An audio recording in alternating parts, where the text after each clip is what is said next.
नमस्कार बच्चों, मैं जितेंद्र कुमार शर्मा और मेरे साथ आप पढ़ रहे हैं कक्षा 10 के लिए हमारी पाठ्य पुस्तक आर्थिक विकास की समझ। बच्चों, हमने अध्याय 5 शुरू कर लिया था जो कि है उपभोक्ता अधिकार। उपभोक्ता के अधिकार को लेकर के जो हमारा ये चैप्टर था उसमें अब तक हमने 7 पार्ट यानी 7 भागों का अध्ययन कर लिया, जहां हमने अलग अलग कई सारे टॉपिक्स को लेकर चर्चा की। हमने ये समझने की कोशिश की कि कैसे उपभोक्ता बाजार में खुद को अकेला महसूस करता है और इस अकेलेपन को दूर करने के लिए, यानी अकेलेपन को क्यों दूर किया जा रहा है, क्योंकि इससे हमारी जीडीपी प्रभावित होती है। तो इसको दूर करने के लिए उपभोक्ता की क्रय शक्ति प्रभावित ना हो, वो खुद को महसूस करे सुरक्षित वातावरण में, इन सब के लिए निर्धारित किए गए हैं उपभोक्ता के कुछ अधिकार, कुछ कानून, और इनको कानून को अच्छे से पालन किया जाए और इसके खिलाफ उपभोक्ता कहाँ अपनी आवाज उठा सकता है। इन सभी बिंदुओं को लेकर के हमने विस्तार से अब तक अध्याय में समझ बना ली। बच्चों, आज हम शुरू करेंगे हमारा भाग संख्या 8, जिसमें हम ये जानेंगे कि जागरूक उपभोक्ता होता क्या है। हमने हर जगह पढ़ा, चाहे वो हमारा उपभोक्ता अधिनियम हो कोपरा, चाहे हम बात करें संरक्षण परिषद की, चाहे हम बात करें समाज सेवी संस्थानों की, तो वो कहीं ना कहीं एक चीज पर कार्य करती हैं, वो होता है उपभोक्ता को जागरूक करना। अब उपभोक्ता जागरूक होगा तो उसे क्या क्या चीजें ऐसी हैं, क्या क्या ऐसे पॉइंट्स हैं जिनके ऊपर उसको अवेयर होना है, कैसे जो सरकारी डिपार्टमेंट्स हैं, सरकारी विभाग हैं, वो कार्य कर रहे हैं, क्या कोपरा ने कुछ ऐसे अलग विभागों की भी रचना की है जिसके द्वारा उपभोक्ता को जागरूक किया जा सके। तो चलिए अध्याय को शुरू करते हैं। सबसे पहले हम एक एडवर्टाइज देखते हैं। देखिए, ये आप एक विज्ञापन देख पा रहे हैं, ठीक है। तो इसके कॉर्नर में क्या लिखा हुआ है, दिख रहा है ना अच्छे से। कॉर्नर में मेंशन किया गया है, जागो ग्राहक जागो। चलो भाई, ग्राहक मतलब जो खरीदारी करेगा, यानी कौन है वो है हमारा उपभोक्ता। उसको कहा गया है भाई जागो ग्राहक जागो। साथ ही देखिए, बी ए स्मार्ट कंज्यूमर। ओके, हिंदी में बता देता हूं सीधा सीधा कि भाई एक अच्छा मतलब एक कहें कि एक चतुर उपभोक्ता बनिए। कैसे बन सकते हैं, देखिए, name and address of the manufacturer और पेकर और इंपोर्टर। यानी कि आप अगर कोई भी पैकेज खरीद रहे हैं, कोई भी वस्तु आप खरीद रहे हैं, तो सबसे पहले ये आपकी रेस्पॉन्सिबिलिटी है, ये आपकी जिम्मेदारी है कि आप उस उत्पादित या वस्तु पर आपको क्या करना है, जिसने बनाया है, जिसने पैक किया है, जो उसे बेच रहा है और मतलब जो इसको इंपोर्ट कर रहा है, उन सब की डिटेल्स आपको चेक करनी है, ठीक। उसके बाद में ये भी मेंशन होना चाहिए कि जो आप वस्तु का नाम है वो जेनेरिक है या नहीं, क्या उसका नाम कुछ ऐसा अजीब सा है और वस्तु कुछ अलग उसके अंदर मिल रही है, यानी कि वो उसका जेनेरिक नेम होना चाहिए, ठीक है। साथ ही साथ आप ये भी देखेंगे कि उस वस्तु पर क्या लिखा होना चाहिए, उसकी क्वांटिटी, यानी कि उसका वजन कितना है।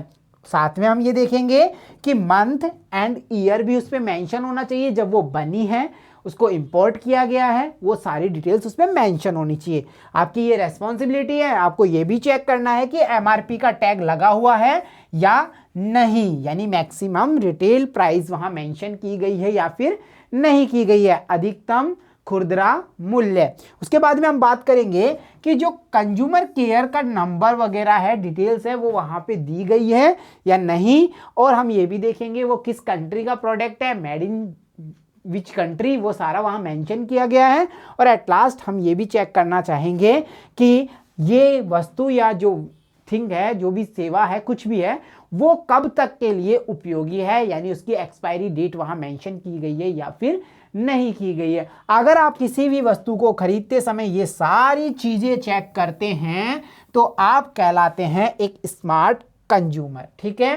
डियर स्टूडेंट्स, ये एक आसान सा विज्ञापन है जिसको हमने देखा और इसका टाइटल क्या था, जागो ग्राहक जागो। चलो, ये बात तो हमने कर ली, ठीक है, अच्छे से विज्ञापन को देख लिया। कुछ चीज अलग लगी इसमें, कोई ऐसी चीज जो आपको ज्यादा हाईलाइट कर रही हो कहीं से, बिल्कुल कर रही है। यहां हम देख पा रहे हैं अशोक स्तंभ को, ये हमारे भारत सरकार का प्रतीक है, ठीक है। तो हम ये देख पा रहे हैं कि ये जो विज्ञापन दिया गया है वो किस संस्थान ने दिया है, कोई समाज सेवी संस्थान नहीं है, ये भारत सरकार का एक डिपार्टमेंट है, जो है डिपार्टमेंट ऑफ कंज्यूमर अफेयर्स। मतलब हम कह सकते हैं उपभोक्ता मामलात विभाग के द्वारा ये विज्ञापन जारी किया गया है। क्या जरूरत आ गई इस विभाग को ऐसा विज्ञापन जारी करने की, जब इतनी सारी संस्थानें अपना काम कर रही हैं जागरूकता के लिए। तो हम ये समझ पा रहे हैं कि कोपरा ने कुछ ऐसे संस्थानों विभागों को निर्देशित किया है, रचनाएं की हैं इनकी, जो भी अपने मतलब उपभोक्ता को जागरूक करने के लिए अपना कार्य करती है। विज्ञापन क्लियर हुआ? तो चलिए अब डिटेल्स पे चलते हैं। देखो बच्चों, अगर हम बात करते हैं जागरूक उपभोक्ता को जागरूक बनाने के लिए, उपभोक्ता को जागरूक बनाने के लिए जो आवश्यक बातें हैं वो कौन कौन सी निकल करके आई हैं। देखो, जब हम विभिन्न वस्तुएं और सेवाएं खरीदते हैं तो उस वक्त उपभोक्ता के रूप में अपने अधिकारों के प्रति सचेत होंगे, तब हम अच्छे और बुरे में फर्क करने और श्रेष्ठ का चुनाव करने में सक्षम होंगे। जैसे हमने वहां छोटी छोटी बातें देखी, हम गए कुछ परचेज करने के लिए, हमने देखा कि उसकी एमआरपी 100 रुपीज़ है। कितना है?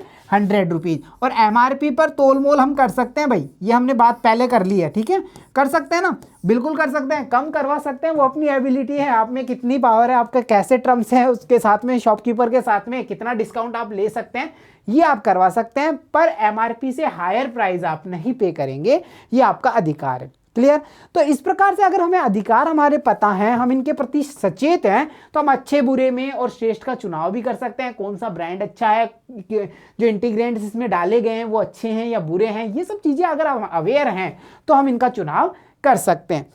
देखिए, एक जागरूक उपभोक्ता बनने के लिए निपुणता और ज्ञान प्राप्त करने की जरूरत होती है। जैसे हमें ये पता होना चाहिए भाई एक्सपायरी डेट से बाद का माल नहीं खरीदना है। अगर एमआरपी से ज़्यादा कोई हमसे प्राइस ले रहा है तो हम उससे कह सकते हैं कि भाई हम आपकी कंप्लेन कर देंगे। तो ये सारा ज्ञान अगर हमें प्राप्त है तो हम क्या कहलाएंगे? हम कहलाएंगे जागरूक उपभोक्ता। बच्चों, इसके साथ साथ में देखिए, हम अपने अधिकारों के प्रति सचेत कैसे हों, ये प्रश्न निकल करके हमारे सामने आ गया कि भाई ये तो आपने सही कह दिया कि भाई सारे अधिकार हमें पता हो, हमें हमारे सुरक्षा का अधिकार पता होगा, हमें हमारा चयन का अधिकार पता हो, हमें हमारा सूचना पाने का अधिकार हो, हमें ये सारे जो राइट्स हैं वो अगर हमें पता है, यानी उनके प्रति सचेत हमें रहना है, तो हम कैसे सचेत रह सकते हैं? तो देखो, इसके लिए अगर हम बात कर रहे हैं कोपरा अधिनियम यानी कि उपभोक्ता अधिकार संरक्षण अधिनियम 1986 की अगर हम बात करें बच्चों, तो उसने केंद्र और राज्य सरकारों को उपभोक्ता मामला में जो अलग अलग विभाग हैं उनको स्थापित करने के निर्देश दिए हैं। यानी इस अधिनियम में ऐसा प्रावधान किया गया है कि चाहे केंद्र स्तर की बात करें चाहे राज्य स्तर की बात करें, सरकारों को अपने उपभोक्ताओं को जागरूक करने के लिए अलग अलग विभागों को स्थापित किया जाना चाहिए। और इन विभागों का काम क्या होगा?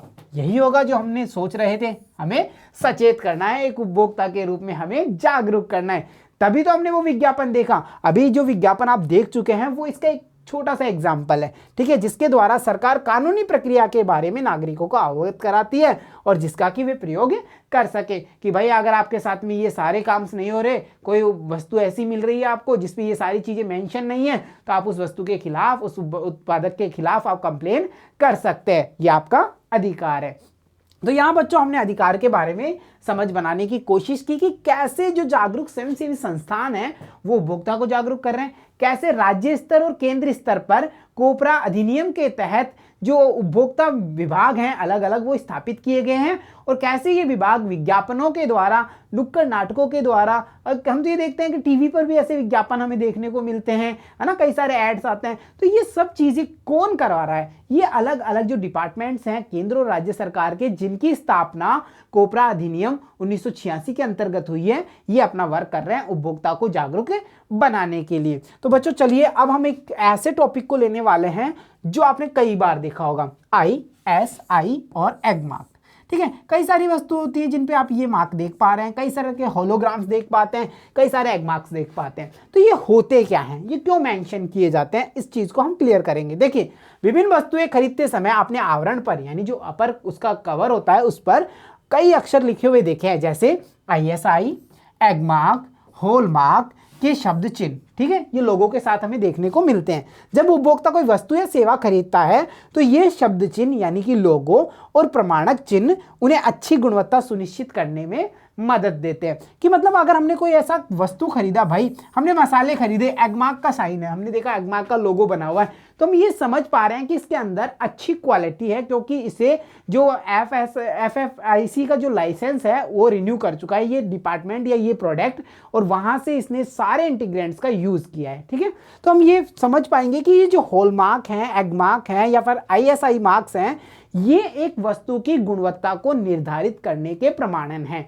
कि भाई आप जो वस्तु खरीद रहे हो, अगर वो ISI मार्क का है तो आप क्या समझ रहे हो कि ये अच्छा प्रोडक्ट है। भाई आपने कई बार देखा होगा, आप जो वस्तु लेने जाते हैं तो क्या कहते हैं, दुकानदार क्या कहता है, अरे भाई ये तो बिल्कुल बढ़िया वस्तु है, देख लीजिए आप इस पे देखिए एग मार्क लगा हुआ है, अब देखिए होलोग्राम लगा हुआ है, तो आप कैसे कह सकते हैं ये खराब है। तो इसीलिए ये चिन्ह निर्धारित किए गए हैं। अब ये वर्क कैसे करते हैं इसको समझते हैं। देखिए, ऐसे संगठन जो अनुवीक्षण तथा प्रमाण पत्रों को जारी करते हैं उत्पादकों को उनके द्वारा श्रेष्ठ गुणवत्ता पालन करने की स्थिति में शब्द चिन्ह प्रयोग करने की अनुमति देते हैं। यानी कि जो हमारी वस्तु है उसको चेक करने का डिपार्टमेंट है, ऑब्जर्वेशन इन्वेस्टिगेशन डिपार्टमेंट है, वो क्या करता है, आपके प्रोडक्ट की जांच करता है अगर आप उत्पादक हैं, और उसके बाद में वो आपको ऑथराइज करता है, आपको प्रमाण पत्र जारी कर देता है, आपको सर्टिफिकेट जारी कर देता है किस चीज के लिए आप ये होलोग्राम या एग मार्क यूज कर सकते हैं। ठीक है, यद्यपि ये संगठन बहुत से उत्पादकों के लिए गुणवत्ता का मानदंड विकसित करते हैं, लेकिन सभी उत्पादकों का इन मानदंडों को पालन करना जरूरी नहीं है। देखो बच्चों, आपने सोना देखा होगा ना, सबने देखा है, हर घर में मिल जाएगा।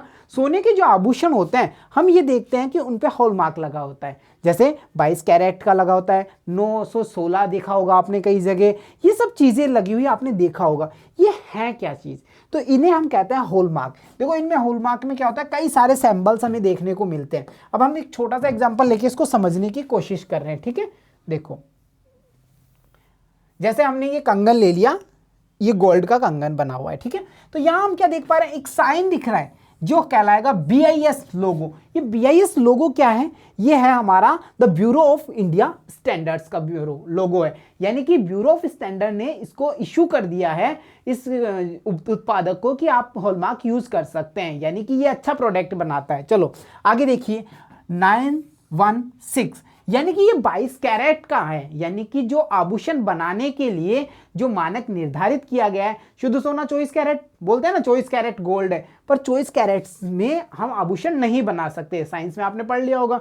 तो आभूषण नहीं बना सकते, इसलिए उसमें कुछ मात्रा में अन्य धातु मिलाई जाती है। तो ये जो आभूषण वाली धातु बनती है वो 22 कैरेट की होती है, जिसे हम 916 के रूप में दर्शाते हैं। तो यहाँ हम देख रहे हैं प्योरिटी ऑफ गोल्ड कितना, 916। उसके बाद में हम देख रहे हैं जो सेंटर है जहां से हॉलमार्क लगा है उसका टैग मार्क लगेगा। उसके बाद में ज्वेलर का आइडेंटिफिकेशन मार्क हमें देखने को मिलेगा, और एट लास्ट हम देखेंगे ईयर ऑफ हॉलमार्किंग, उनको भी सैंबल से शो किया जाता है। तो ये सारा मार्क मिलकर के कहलाता है हॉलमार्क, ज्वेलरी हॉलमार्क। तो इस प्रकार से कोई व्यक्ति अगर इस ज्वेलरी को खरीदता है तो उसे सारी इंफॉर्मेशन मिल जाएंगी कि भाई मैं जो खरीद रहा हूं वो कितना कैरेट का है, प्योरिटी कैसी है, कब का इसका हॉलमार्किंग की गई है, ये किसके द्वारा, किस संस्थान या ज्वेलर के द्वारा ये बनाया गया है, ये सारी इंफॉर्मेशन हमें एक हॉलमार्क से मिल जाती है। तो आप ये समझ पा रहे हो ना, जिस संस्थान ने यानी the bureau of Indian standards ने ये लोगो लगा करके इसको जारी किया है, तो वो ये गारंटी करता है कि भाई आप जो उत्पाद खरीद रहे हो वो एक तरीके से प्योर उत्पाद है। उसकी सारी डिटेल्स यहाँ मेंशन की गई है। यद्यपि ये सारा पॉसिबल नहीं है भाई, छोटा सा हमने बिस्किट का पैकेट लिया, वहां मेंशन किया गया, हमने देखा कुछ और अदर थिंग खरीद रहे हैं, पेन खरीद रहे हैं, तो इतने सारे उत्पाद हम देखते हैं, ये सबके लिए मानक निर्धारित करते हैं, परंतु जो उत्पादक हैं वो बाध्य नहीं होते इन सबको मानने के लिए। कुछ उत्पादक हैं जिन्हें मानने के लिए बाध्य होना पड़ता है। देखिए, देख लें कौन कौन से हैं। कुछ उत्पाद जो उपभोक्ता की सुरक्षा और स्वास्थ्य को प्रभावित करते हैं, जैसे कि LPG की सिलेंडर्स की बात कर लें, ठीक है, खाद्य रंग की बात कर ले, उसमें प्रयुक्त सामग्री की हम बात करें, सीमेंट हो, बोतल बंद पेयजल हो, ये जो ऐसे हैं जिनका बड़े पैमाने पर उपभोग किया जाता है, और साथ ही साथ हम ये देखते हैं कि ये हमारे जो सुरक्षा और स्वास्थ्य है उसको भी प्रभावित करते हैं। इनके उत्पादन के लिए यह अनिवार्य होता है कि उत्पादक इन संगठनों से प्रमाण पत्र प्राप्त करें, यानी कि इन्हें यहां से वैलिडिटेशन सर्टिफिकेट, प्योरिटी सर्टिफिकेट तो लेना ही पड़ेगा। अब देखते हैं, जैसे पानी की बोतल है, ठीक है, किसी पॉपुलर ब्रांड की हम बोतल देखते हैं तो उस पे हॉलमार्क आपको मेंशन मिलेगा ही मिलेगा, क्योंकि ये उनके लिए मस्ट है कि आप अगर ये उत्पादन बना रहे हैं तो आपको प्रमाण पत्र लेना ही पड़ेगा। क्लियर हुआ? चलिए अब हम विस्तार से समझ लेते हैं कुछ प्रश्नों से। देखिए, अब तक हमने अध्याय में चर्चा की है उपभोक्ता संरक्षण परिषद और उपभोक्ता विवाद निवारण आयोग की। हमने ये दो टर्म्स यूज किए थे। बच्चों, इनमें बेसिक अंतर क्या है, ये प्रश्न हमारे सामने आ चुका है। तो चलिए एक बार डिटेल्स में देख के आंसर पता करते हैं। देखिए, अगर हम उपभोक्ता संरक्षण परिषद यानी उपभोक्ता संरक्षण अधिनियम की बात कर लें, तो ये जो उपभोक्ता संरक्षण परिषद है वो उपभोक्ता संरक्षण अधिनियम की व्यवस्था के अनुसार उपभोक्ता संरक्षण परिषद का गठन केंद्रीय, राज्य और जिला स्तरों पर किया जाता है। 3 स्तर पर किया गया। केंद्रीय स्तर पर इनका गठन केंद्र के उपभोक्ता मामलों के मंत्री, राज्य स्तर पर इनका गठन राज्य उपभोक्ता मामलों के मंत्री, और जिला स्तर की बात करें तो जिला कलेक्टर की अध्यक्षता में होता है। इनमें सरकारी और गैर सरकारी दोनों तरह के सदस्य होते हैं। ये परिषदें विभिन्न प्रकार के उपभोक्ताओं के हितों की रक्षा के लिए कार्य करती हैं। तो ये तो था हमारा उपभोक्ता संरक्षण परिषद। 3 स्तर हो गए। केंद्र में जो उपभोक्ता मामलात का केंद्रीय मंत्री होगा वो यहाँ पे इसके गठन में अधिकारी होगा, अध्यक्ष होगा। राज्य की बात करेंगे तो राज्य के उपभोक्ता मामलात के जो मंत्री होंगे, राज्य मंत्री, वो इसके अध्यक्ष होंगे। और अगर हम जिला स्तर की कमेटी की बात कर रहे हैं तो वहां जिला collector as a president, as a अध्यक्ष यहाँ वर्क करते हैं। ठीक है, तो ये था हमारा उपभोक्ता संरक्षण परिषद। अब हम अगला ले लेते हैं, उपभोक्ता न्यायालय क्या है। तो देखो, जो उपभोक्ता विवाद है उनको निपटारण करने के लिए उपभोक्ता संरक्षण अधिनियम 1986 के तहत त्रिस्तरीय न्यायिक प्रणाली स्थापित की गई थी। इन्हें जिला और राज्य और राष्ट्रीय स्तर पर उपभोक्ता अदालत कहा जाता है, जिनके वाद को भी हमने देख लिया था 1 करोड़ तक, 1 से 10 करोड़ तक और 10 करोड़ से अधिक। तो 10 करोड़ से अधिक के जो मामले होंगे वो कहाँ जाएंगे, वो हमारे राष्ट्रीय स्तर पर सॉल्व होंगे, 10 करोड़ तक के राज्य स्तर पर होंगे और 1 करोड़ तक के मामले हमारे जिला स्तर पर सॉल्व किए जाते हैं। तो इस प्रकार हमने देखा कि जो उपभोक्ता न्यायालय है और उपभोक्ता संरक्षण परिषद है उनमें क्या मेजर डिफरेंट है। चलो बच्चों, अब तक हमने चैप्टर में कुछ अधिकारों की बात करी थी जो हमें कोपरा ने दिए थे, यानी उपभोक्ता सुरक्षा अधिनियम 1986 के तहत हमें कई सारे अधिकार, कई सारे राइट्स प्रदान किए गए थे। उनमें से कुछ अधिकारों को हमने हमारे चैप्टर में शामिल किया था, जैसे चयन का अधिकार हो, सूचना पाने का अधिकार हो, सुरक्षित रहने का अधिकार हो। इसके अलावा अगर अन्य अधिकारों की बात करें तो निवारण का अधिकार, प्रतिनिधित्व का अधिकार और आगे हम बात करेंगे उपभोक्ता शिक्षा का अधिकार। तो ये सारे अधिकार वो हैं जो हमें उपभोक्ता सुरक्षा अधिनियम 1986 के तहत प्रदान किए गए हैं। यहाँ अनेक सारे एग्जाम्पल्स हमें दिए जाएंगे, हमें ये पता करना होगा कि ये किस अधिकार का हनन है।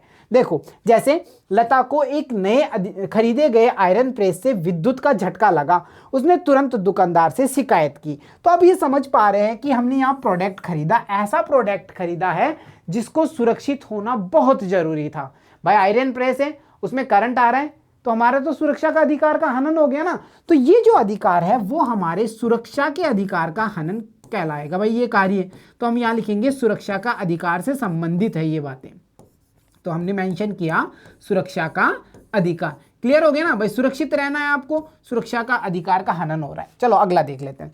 जॉन विगत कुछ महीनों से MTNL, BSNL और टाटा इंडिकॉम द्वारा दी गई सेवाओं से असंतुष्ट है। उसने जिला स्तरीय उपभोक्ता फोरम में मुकदमा दर्ज किया है। यानी हम ये देख पा रहे हैं कि भाई इसको जो यहाँ अधिकार का हनन हो रहा है वो कौन सा हो रहा है। तो एक बार हम अधिकारों पे नजर डालें। देखो बच्चों, चयन का अधिकार, आपके पास में ये चयन होना चाहिए, आप किस वस्तु को चयन कर सकते हैं। सूचना का अधिकार, आपके द्वारा कोई शिकायत दर्ज की गई या आप किसी डिपार्टमेंट को इस वर्क की सूचना चाहते हैं तो वो अगर आपको नहीं मिला तो आपकी सूचना का अधिकार का हनन हो चुका है।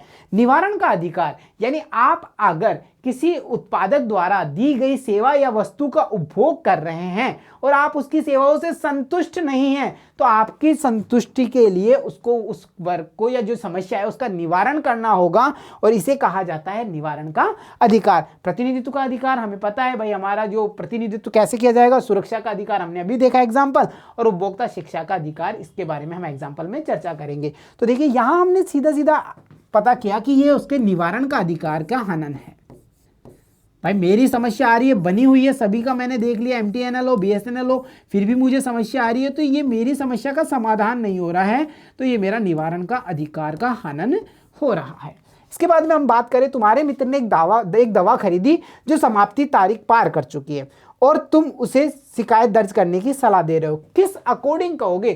क्योंकि ये तो हमारी एक तरीके से कहें कि हमारे ऊपर ऐसा संकट आ गया कि भाई हमारे जीवन पर संकट आ चुका है कि भाई आप एक्सपायरी दवा हमें बेच रहे हो। अब हम कंप्लेन कराएंगे, किस चीज में कराएंगे? तो हम यहाँ पे दोस्त ने अगर हमें सलाह दी है तो हम ये देखेंगे कि ये उपभोक्ता शिक्षा का अधिकार है। यानी अगर हम बात कर रहे हैं कि ऐसी सलाह या ऐसी बात जो हमें किसी ना किसी रूप में जागरूक कर रही है तो वो जाहिर सी बात है किस चीज से बिलोंग करेगी, वो हमारी उपभोक्ता शिक्षा के अधिकार से बिलोंग करती है। तो यहां हम मेंशन कर देंगे उपभोक्ता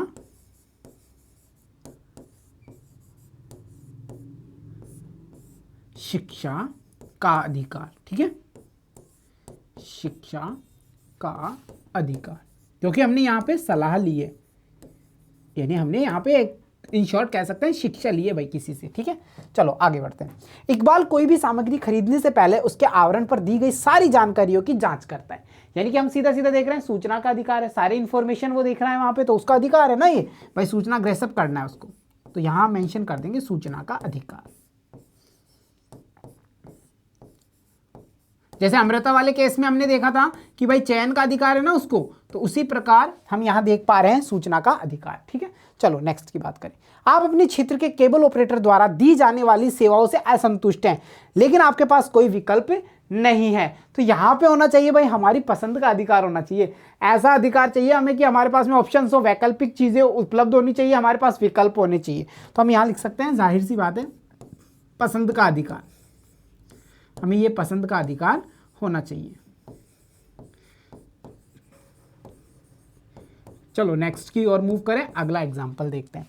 अगला एग्जांपल है, आपने ये महसूस किया कि दुकानदार ने आपको खराब कैमरा दे दिया, आप मुख्य कार्यालय में दृढ़ता से शिकायत करते हैं। तो भाई मुझे तो मुख्य कार्यालय में करना ही पड़ेगा शिकायत, ये मेरा प्रतिनिधित्व का अधिकार है, मैं खुद को प्रेजेंट कर सकता हूं, वकील के द्वारा भी कर सकता हूं और खुद से भी उपस्थित होकर के मैं मेरी कंप्लेंट दर्ज करवा सकता हूं, तो ये मेरा प्रतिनिधित्व का अधिकार कहलाएगा। तो मैं यहां मेंशन कर सकता हूं प्रतिनिधित्व का अधिकार,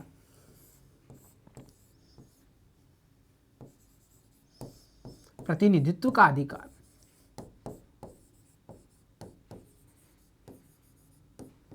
ठीक है, तो ये सारे बिंदु थे जिससे हमने ये देखा कि जो हमारा कोपरा यानी उपभोक्ता संरक्षण अधिनियम 1986 की हम बात करें तो उसने कौन कौन से अधिकार उपभोक्ताओं के समक्ष प्रस्तुत किए हैं, वो सारे हमने यहाँ मेंशन करके समझ लिया एक शीर्षक के रूप में। तो चलिए अब अगले प्रश्न पे बढ़ते हैं। हमारा अगला प्रश्न है, यदि मानकीकरण यानी जो हॉलमार्क और हमने एगमार्क और ISI मार्क की बात की थी बच्चों, अब यदि मानकीकरण वस्तुओं की गुणवत्ता को सुनिश्चित करता है तो क्यों बाजार में बहुत सी वस्तुएं बिना ISI मार्क के या फिर एगमार्क प्रमाणन के मौजूद हैं? तो बच्चों इसका सीधा सा आंसर यही होगा कि भाई इतने सारे उत्पाद बनाए जाते हैं, जो डिपार्टमेंट है वो तो निर्धारित करता है कि भाई अगर आप ये उत्पाद बना रहे हो, खाद्य उत्पाद बना रहे हो, तो ये फॉलो आपको करना पड़ेगा। आप अगर ये वाले उत्पाद बना रहे हो, वस्त्र उत्पाद कर रहे हो, तो आपको ये चीजें फॉलो करनी पड़ेंगी, परंतु ये मस्ट नहीं है।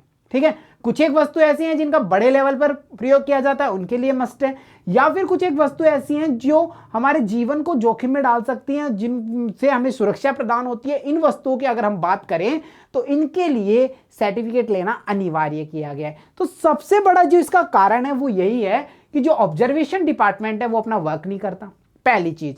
और ये चीजें मस्ट नहीं है, अगर ये मस्ट होंगी ना भाई, कंपल्सरी कर दिया ना आपने, तो बनाना ही पड़ेगा, बिना एक मार्क के फिर कोई चीज हमें दिखाई नहीं देगी। तो चलिए इसका आंसर देख लेते हैं। कुछ उत्पाद जो उपभोक्ता की सुरक्षा और स्वास्थ्य को प्रभावित करते हैं या जिनका व्यापक स्तर पर प्रयोग किया जाता है, उनके उत्पादन के लिए ISI या एगमार्क प्रमाणन अनिवार्य है। सभी उत्पादकों के लिए इन मानदंडों का पालन करना आवश्यक नहीं है। इसके अलावा नकली उत्पाद बनाकर कम कीमत पर सामान बेचने वाले कुछ लालची लोग भी इसका इस्तेमाल नहीं करते हैं। तो आप ये देख रहे हो भाई, खाद्य रंग की अगर हम बात करें, खाद्य रंग की हम बात कर रहे हैं भाई, खाद्य रंग की बात अगर आप कर रहे हो तो यहां पे आपको सर्टिफिकेट लेना ही पड़ेगा। क्यों? क्योंकि ये किस चीज की बात कर रहे हैं, ये हम उपभोक्ता की सुरक्षा और स्वास्थ्य की बात कर रहे हैं, उसको प्रभावित कर सकता है ये खाद्य रंग। तो क्या करेंगे, आप देखेंगे मार्केट में खाद्य रंग की इतनी लंबी श्रृंखला आपको मिल जाएगी और उनके प्राइजेस इतने डिफरेंस मिलेंगे कि आप खुद कंफ्यूज हो जाओगे कि भाई मैं कौन सा परचेज करूं। और उपभोक्ता भी क्या करता है, उपभोक्ता को भी क्या चाहिए, प्रॉफिट होना चाहिए। डिस्कस किया था ना हमने, डिस्काउंट और फ्री दो शब्द ऐसे होते हैं जो हमें मति भ्रम कर देते हैं, हमें डाइवर्ट कर देते हैं। खरीदने कुछ और गए थे, फ्री देखा, डिस्काउंट देखा और खरीद कुछ और लेके आ जाते हैं, होता है ना ऐसा। तो इस वजह से हम ये देख पाते हैं कि जो लालची लोग होते हैं कुछ, वो इन शब्दों का प्रयोग करके या हम कहें इस थ्योरी का प्रयोग करके ऐसे प्रोडक्ट्स बना देते हैं जो उपभोक्ता की सुरक्षा और स्वास्थ्य के प्रति प्रतिकूल होते हैं। फिर भी उत्पादक के द्वारा बनाए गए इन प्रोडक्ट्स को उपभोक्ता अपनी अज्ञानतावश कह सकते हो, अपने लालचवश कह सकते हो, इनको परचेज कर लेता है और शिकार हो जाता है शोषण का, चाहे वो आर्थिक हो, शारीरिक हो या फिर मानसिक हो। तो बच्चों यहाँ पे हमने ये देखा कि आज का जो हमारा पाठ था उसमें हमने ये समझने की कोशिश बनाई कि जो उपभोक्ता के लिए जो अधिकार बनाए हैं, यानी कोपरा कैसे वर्क कर रहा है, कैसे उसकी संस्थानें वर्क कर रही हैं, कैसे ये परिषद वर्क कर रहा है, कैसे समाज सेवी संस्थानें वर्क कर रही हैं, और जागरूक करने के लिए कैसे गवर्नमेंट डिपार्टमेंट भी वर्क कर रहे हैं, कोपरा ने कैसे कैसे मॉड्यूल्स यहाँ पे स्टेबल किए हैं, इन सब को लेकर के आज के पार्ट में हमने विस्तार से समझ बनाने की कोशिश की। उम्मीद करता हूँ सारे टॉपिक्स आपको अच्छे से समझ में आए होंगे। तो प्यारे बच्चों, देखते रहिए, सीखते रहिए।